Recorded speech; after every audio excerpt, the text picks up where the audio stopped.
Hoy hace un día nublado en el santuario Antioquia. ¿Sabían que de aquí sale la mayor parte de los alimentos que llegan a Medellín?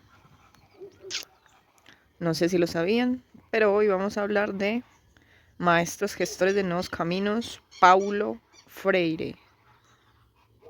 Pedagogía del amor, la indignación y la esperanza. Y mientras me hago un chocolatito, cacaíto, 100% real, les voy a contar que Paulo Freire es una persona, un hombre de Brasil, pedagogo, que fue exiliado durante 16 años por ignorante. ¿Pueden creer eso? Por ignorante. Un pedagogo que tiene un método de pedagogía basado en el amor, la indignación y la esperanza, fue exiliado de su país durante 16 años por ignorante. Vamos a leer un poco de esto que me pareció un folleto súper interesante, cuadernillo número 46, mira, abril del 2008. Me pareció muy interesante y incluso pensé en la posibilidad de crear un fanzine a partir de la información que hay en este folletín.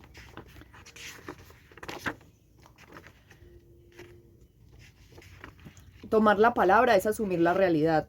La propuesta pedagógica freiriana y la filosofía que le da soporte tienen como columna vertebral la asunción de la palabra y la asunción del mundo para recrearlo. Es necesario preguntarse, pues, de entrada, ¿qué es lo que se asume al asumir la palabra? En 1968 escribe Freire que no puede haber palabra verdadera que no sea un conjunto solidario de dos dimensiones indicotomizables, reflexión y acción. En este sentido, decir la palabra es transformar la realidad, y es por ello también por lo que el decir la palabra no es privilegio de algunos, sino derecho fundamental y básico de todos los humanos. Julio Barreiro, al comenzar esta apreciación de Freire, nos aporta con agudeza el doble antagónico rol de la palabra humana según el planteamiento freireano. En una época como la que nos toca vivir, en que se nos menosprecia de tantas formas el ministerio de la palabra humana y se hace de ella máscara para los opresores y trampa para los oprimidos, no sorprende a la manera socrática el valor que Paulo Freire da a la palabra. La palabra es pues un ministerio, es decir, un servicio, pero yendo por otro camino, el opresor hace de ella una máscara y una trampa para perpetuar su identidad de opresor y sus consecuencias, la opresión y los oprimidos. Pero insistimos, ¿qué es lo que se asume al asumir la palabra? Se asume su carácter de ministerio, y el ministerio de la palabra va en la línea del encuentro.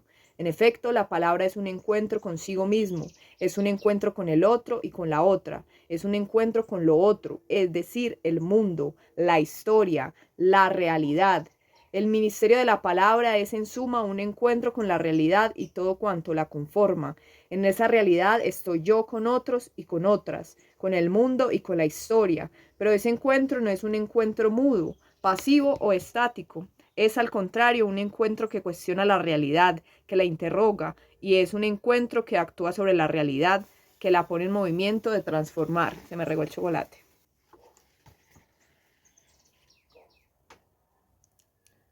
La condición es, al contrario, un encuentro que cuestiona la realidad, que la interroga, y es un encuentro que actúa sobre la realidad, que la pone en movimiento de transformación. La condición para que ese ministerio de la palabra sea cuestionador, activador y transformador es que sea un ministerio crítico. En efecto, no todos los encuentros con la realidad son capaces de poner a esta en movimiento de transformación. Solo el encuentro crítico es capaz de ello. La educación que propone Freire es inminentemente problematizadora, fundamentalmente crítica, virtualmente liberadora. Al plantear al educando o al plantearse con el educando el hombre nuevo como problema, está exigiendo una permanente postura reflexiva, crítica, transformadora y, por encima de todo, una actitud que no se detiene en el verbalismo, sino que exige la acción, y esto es más importante. Imagínense, un hombre que habla de cómo transformar y de cómo hacer críticas sobre la realidad y sobre la historia, es exiliado de su país por ignorante. Ya que se me regó el chocolate, espero que no se me queme la arepa. Bueno, resulta que este hombre propone un método de pedagogía, un método de alfabetización al que llama liberadora y que se compone de unos pasos. Pero ¿qué es el método de alfabetización liberadora? Estaréis preguntándose eso en casa todos. Esta pregunta es obligada al pensar a Freire como educador y filósofo de la educación, como latinoamericano empeñado en hacer de la pedagogía el acto más altamente político, el de la liberación del oprimido, de los oprimidos. Paulo Freire, en tanto hombre de mirada global, entendió que donde un solo ser humano fuese negado sobre la tierra, allí maestras y maestros tendrían la inalienable tarea de pensar y propiciar caminos de histórica liberación. ¿Cuáles son, pues, los pilares y cuáles los momentos claves de su método de alfabetización liberadora? Los fundamentos de su sistema ponen en el centro del acto educativo al sujeto del aprendizaje, él o la estudiante, y a este o esta con ojos capaces de ver e inteligencia capaz de descodificar su entorno propio, de leerlo y releerlo, pensarlo y repensarlo hasta recrearlo. En efecto, el método Freire supone que las mujeres y los hombres que se educan tienen que entender su propia realidad como parte de su actividad de aprendizaje. No basta con suponer que un estudiante lee frases u oraciones. Ella lee nombres, historias que se esconden detrás de los nombres, situaciones, condiciones y sujetos que la imponen, contexto detrás de los textos o envueltos en ellos, relaciones de producción y de trabajo. Justamente por ello, por ser un sistema global de lectura del mundo y un sistema global de nueva escritura del mundo, le valió el exilio que arrancó en 1964 tras 75 días de cárcel y se extendió por 16 años. La dictadura militar de su Brasil le acusaba de ser un revolucionario y un ignorante. Esa ignorancia revolucionaria lo ha vuelto ciudadano del mundo, hermano de gran estatura de todos los seres humanos empobrecidos de la tierra. Ha hecho traducir su obra a decenas de idiomas. Le ha concedido por más de 20 veces algún doctorado honoris causa y lo ha hecho escribir obras de tamaño de la pedagogía del oprimido y dedicarla a los parias de la tierra y a los que se identifican con los pobres, sufren con ellos y luchan con ellos. Presentados velozmente, los momentos del método son los siguientes. Uy, casi se me quema la arepita, obviamente, y hablando emocionadamente sobre estas maravillas históricas que hemos encontrado de personas que hablan de cosas importantes. Uf, y le hice una salsa de perejil de la huerta, deliciosa. Bueno, entonces vemos que el método de alfabetización liberadora se divide en 6 momentos. Momento 1, el trabajo del habla o investigación del universo vocabular. Los alfabetizadores alfabetizados, así los llama insistentemente, se van a la comunidad que será sujeta al proceso alfabetizador y sumados al grupo que se involucrará directamente se dan a la tarea de investigar el mundo del habla, de la gente, de la comunidad. Se trata de descubrir la manera como su realidad social existe en la vida y en el pensamiento, en el imaginario de esa comunidad.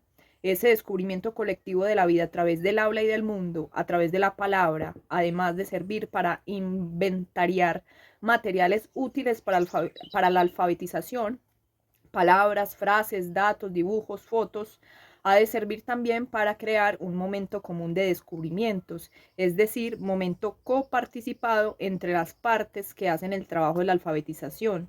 Ese universo comunicativo de la gente de la comunidad se recoge o inventaría en divertidas y creativas sesiones, normalmente por las noches después de cada jornada. Hay unos pajaritos cantores por aquí. ¿Escuchan? Momento 2. El trabajo sobre el habla, las palabras generadoras, con todo ese acervo de nombres y personas, grupos, conversaciones registradas, escritas, grabadas, guardadas en la memoria, frases de mayor incidencia, expresiones de mayor uso, expresiones y locuciones que son especies de lugares comunes. Ejemplos, los niños no trabajan. Si los niños no trabajan, no comemos. Hay que salir a buscar la papita. Aunque uno no quiera, el hombre manda. Que no nos falte el trabajo. Hay que cumplir la voluntad de Dios. Antes la vida sí era bien tranquila. De innumerables frases como estas que cuentan la vida, el sentir y el pensar corrientes de las personas del lugar y que deben mostrar todas sus situaciones, salen las palabras generadoras de las que el método hace su contenido fundamental. Las palabras constituyen la unidad menor de la investigación, así como los fonemas de las palabras serán la unidad menor del método. De este modo, las palabras no solo son instrumentos de lectura de la lengua, sino también instrumentos de relectura colectiva de la realidad que les es común. Es en esa realidad donde la lengua existe. El número de palabras generadoras no tiene que ser excesivo, pueden ser de 16 a 23. Momento 3. La dimensión más amplia, el tema generador. Antes de trabajar con las palabras generadoras para hacer el trabajo colectivo de alfabetizar y alfabetizarse, el grupo de educandos trabaja la cuestión o cuestiones que la palabra generadora sugiere o mueve a pensar. Es en este momento cuando el grupo de nuevos lectores empieza a afinar su lectura del mundo. En efecto, estos temas concretos que aparecen de forma espontánea en el habla de la gente remiten a cuestiones que pertenecen a la vida de la gente en esa comunidad, a su relación con el trabajo, a relaciones de vecinos, a su relación con lo festivo, con lo celebrativo, lo lúdico, con su ambiente y con la naturaleza, en fin, con el ordenamiento social que se da alrededor de la producción y de la satisfacción de necesidades básicas, con las agrupaciones y relaciones dentro y fuera de sus límites de territorio, reunidos para conformar el material de discusión en las etapas más avanzadas del trabajo del círculo. Estos son sus temas generadores. Momento 4. Ha nacido un círculo de cultura. Una vez que el grupo se ha conformado y ha pactado su interés común y se ha provisto con investigación del universo vocabular y de él ha extraído palabras generadoras y temas generadores, ha dado el paso clave alfabetizador y es la conformación como círculo de cultura dispuesto a iniciar su lectura del mundo. Dice Rodríguez Brandao, no es del todo confiable que círculo de lectura sea una idea que sustituya a la de grupo, de alumnos, a la clase. Círculo porque todos están alrededor de un equipo de trabajo que no tiene un profesor o alfabetizador, sino un animador de debates que como un compañero alfabetizado participa de una actividad común en que todos enseñan y aprenden. El animador coordina un grupo que no dirige y en todo momento anima un trabajo orientando un equipo cuya mayor cualidad debe ser la participación activa en todas las situaciones de diálogo, que es el único método de estudio en el círculo. De cultura, porque mucho más que el aprendizaje individual de saber leer y escribir, lo que el círculo produce son modos propios y nuevos solidarios colectivos de pensar. Y todos juntos aprenderán de fase en fase, de palabra en palabra, que aquello que constituyen es otra manera de hacer cultura, que los hace a su vez sujetos históricos, palabras e ideas, claves en el pensamiento de Freire. Momento 5. Releer el mundo, las fichas de cultura. La gente del círculo se ha convocado para una primera sesión y empiezan. El animador coloca en el centro uno de los dibujos preparados por el propio círculo sobre algún aspecto de su realidad, de su vida cotidiana. La conversación se orienta a través de preguntas como ¿qué nos muestra esta figura? ¿Cuáles son las partes o elementos de ella? ¿Qué será lo que ella quiere decir? ¿A qué otras situaciones se parece? Es importante que el círculo esté provisto de dibujos, gráficos, diapositivas o carteles con los siguientes temas. 1. El hombre, la mujer en el mundo y con el mundo, naturaleza y cultura. 2. El diálogo entre las personas mediado por la naturaleza. 3. El cazador y letrado, las culturas ágrafas. 4. El cazador letrado, la cultura letrada, diferencias de culturas. 5. El gato cazador, cultura y naturaleza. 6. El hombre, la mujer, transforma la materia de la naturaleza a través del trabajo. 7. Un jarrón producto del trabajo humano sobre la naturaleza, arte, utilidad y belleza.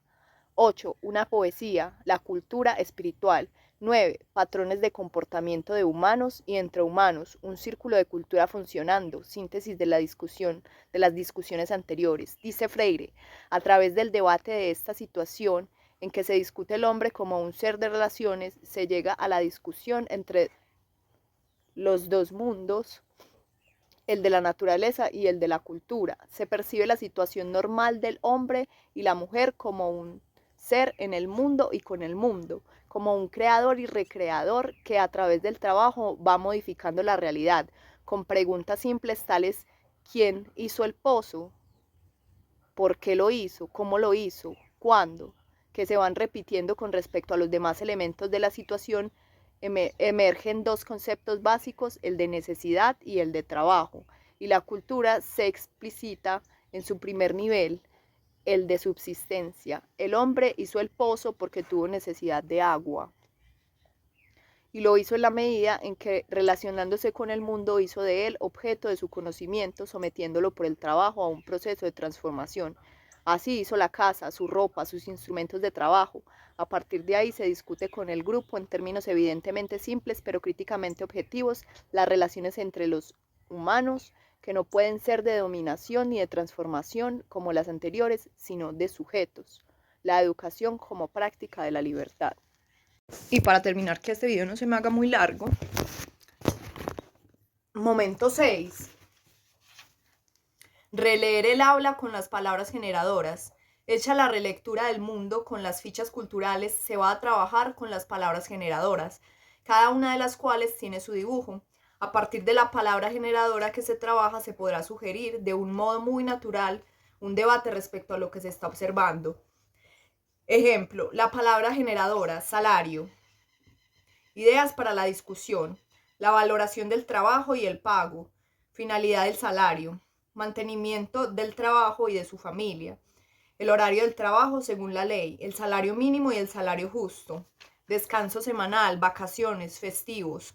Finalidades de la conversación: llevar al grupo a discutir sobre la situación del salario de obreros y obreras, discutir el porqué de esta situación, discutir sobre el valor y el pago del trabajo, despertar en el grupo el interés de conocer las leyes sobre trabajo y salarios, llevar al grupo a descubrir el deber de cada uno de exigir el salario justo. Orientaciones de la conversación: ¿qué están viendo en este cuadro? ¿Cómo está la situación del salario de nuestros trabajadores y trabajadoras? ¿Por qué? ¿Qué es el salario? ¿Cómo debe ser el salario? ¿Por qué? ¿Qué es lo que la gente sabe sobre las leyes laborales y del salario? ¿Y por qué? ¿Qué entendemos por salario justo? ¿Qué podemos hacer por los salarios justos? Hasta ese momento se ha hecho la lectura del fenómeno social del mundo. Ahora se va a leer la palabra. El animador invita a mirar la palabra escrita. No se trata de memorizar la palabra, sino de ver el nombre de la palabra que se pronuncia alto y se repite. Se oculta luego el cartel con la figura o dibujo y queda solo el escrito, la palabra, debajo. La palabra descompuesta en sílabas y el juego silábico: salario, sa, la, rio, sa, se, si, so, su, la, le, li, lo, lu, ría, ríe, río, ru. Se juega con las sílabas en todas las direcciones, mirando, señalando, repitiendo, animando a las personas a descubrir y construir palabras, pero siempre poniendo el facilitador la fuerza en construir él mismo palabras, haciendo ver de dónde salen y cómo a veces una sílaba o pedazo puede ser solo una palabra. Por ejemplo, río. Al final de las palabras generadoras, los estudiantes ya pueden formar no solo frases cortas, sino también párrafos con sentido completo. Entonces, estos son los 6 pasos del método de alfabetización de Freire. Alfabetización